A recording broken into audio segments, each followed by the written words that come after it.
All right, so let's get into it. Angela Tremonte, she's a beautiful 31-year-old and she's from Boston. Now, sometime this summer, she began chatting with a man by the name of Dario Dizdar. Now, Dario Dizdar, he's a police officer in Phoenix, Arizona, and he's been on the force since 2007. Now, he has a little bit of weird things on his police record, but we're going to get into that later. So Angela and Dario, they're chatting for about 2 months, and then she decides that, hey, I'm going to come down there and I'm going to meet you in person, because, you know, sometimes you're chatting with somebody online and you get that urge to, like, I really want to meet this person. I like them.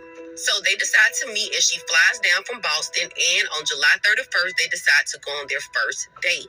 Now, this is basically less than 24 hours of her being in Arizona. They decide to go on a hike. So this hike is supposed to take place at Camelback Mountain, and this is in Arizona, y'all. The heat wave is crazy. They're in the triple digits, and it's extremely hot. So Angela and Dario, they start their hike. Now, halfway up the hike, Angela gets exhausted, and she tells Dario that she thinks that it's time for them to turn around. Now, Dario insists that he's going to finish this hike, and Angela can turn around and go back by herself. Now, when they started this hike, Dario did not take any water with them. Why? I don't know. This is triple digits. Even if you are an experienced hiker, you're going to need some type of fluids being out there in that heat and hiking. So Angela is like, okay, I'm just going to go back down this mountain and just, I guess, wait at the car. So she decides to go back down, and Dario decides to continue up the mountain. Now, he finishes his hike, and then he starts coming back down. And when he gets back to the car, he realizes Angela is not there. Now, after not being able to get in contact with her, he then alerted authorities, in which they began to search for Angela.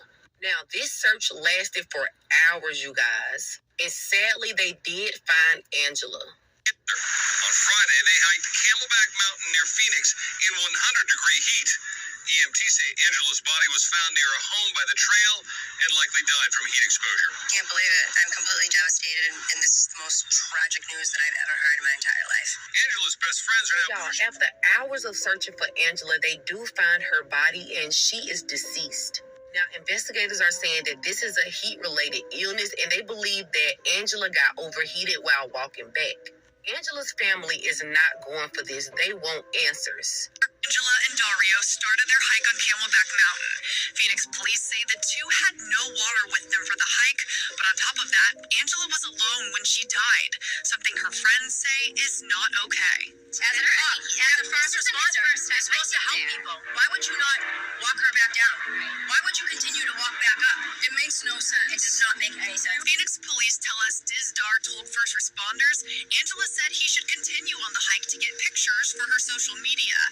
In the Phoenix heat with no water, that's when she headed back down the trail and ultimately collapsed and died. I think a lot of people are wondering, he is a Phoenix police officer, he's in public safety. Wouldn't he know better than to leave somebody on that trail when it's that hot, especially if she was suffering from any sort of heat exhaustion? What's your response to that? I think that that's, I don't want to sound like it's easy to make that assumption, but we just don't know. We weren't there yet. We weren't there with them. We don't know the type of conversations. And also, I don't know enough about their expertise in hiking or their physical abilities that... Now, he is a police officer, and the police officer that was just talking was basically saying that he can't really be held responsible because they don't know if he knows how to hike or his hiking expertise. Although that police officer is saying that, a first responder that talked to him on the scene is saying something totally different. Getting from police and fire officials.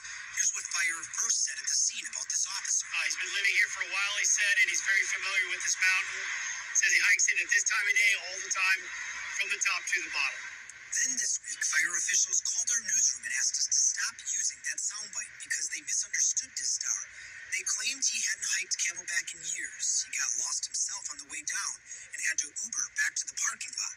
So on one end, you have some people saying that he's not an expert hiker. He doesn't hike for real. But then you have first responders that put in the police report that he hikes this trail all the time. He's an avid hiker, and this is what he do. They then turned around and tried to change it and say, oh, he hasn't been hiking in years. If this is not the makings of a cover-up, allegedly, I have to say allegedly, I don't know what is. The thing that rubbed me the wrong way was the fact that he left her. The police are now trying to say that he got lost himself and had to Uber back. So what would make you think somebody from Boston who's never been here before knows how to get back? It just doesn't make sense. Will there be any charges involved in this at all for either him or anybody else? I can tell you that based on the evidence and on some of the information that has been learned by detectives, there is no indication that foul play is suspected. So, no charges, y'all. But a news team ran into him by chance while he was at the police department, basically giving a statement. I got my statement off. Please to the detective. All right, I'll just go right to there. Before we got the camera out and rolling, Dizdar told ABC 15's Zach Crenshaw the story being told about him is wrong. So Zach asked him to tell us more, and what you just saw is what he said in return. So let's play it again. I got my statement off. Please to the detective. Afterwards, our cameras watched Dizdar walk into police headquarters, but that's not the end of what happened. But before we tell you more, here's some important new details about Angela Tremonte and what happened the day she died. ABC 15 obtained this official incident report from a Phoenix Park ranger. It gives specific details about how rescuers finally found Tremonte after hours of searching. Quote, Fire was in contact with Phoenix police and had them ping her phone. When that wasn't enough, Fire was able to have a friend of Angela use an iPhone application to get a more accurate ping. By narrowing down the area, PD units went door to door, knocking in the neighborhood. Angela's body was found in the backyard of this home. So, y'all, Angela had her phone on her when she died. But there was no call for help. There was no 911 call saying that I feel like I'm ill or I feel like I'm about to faint or exhausted or anything.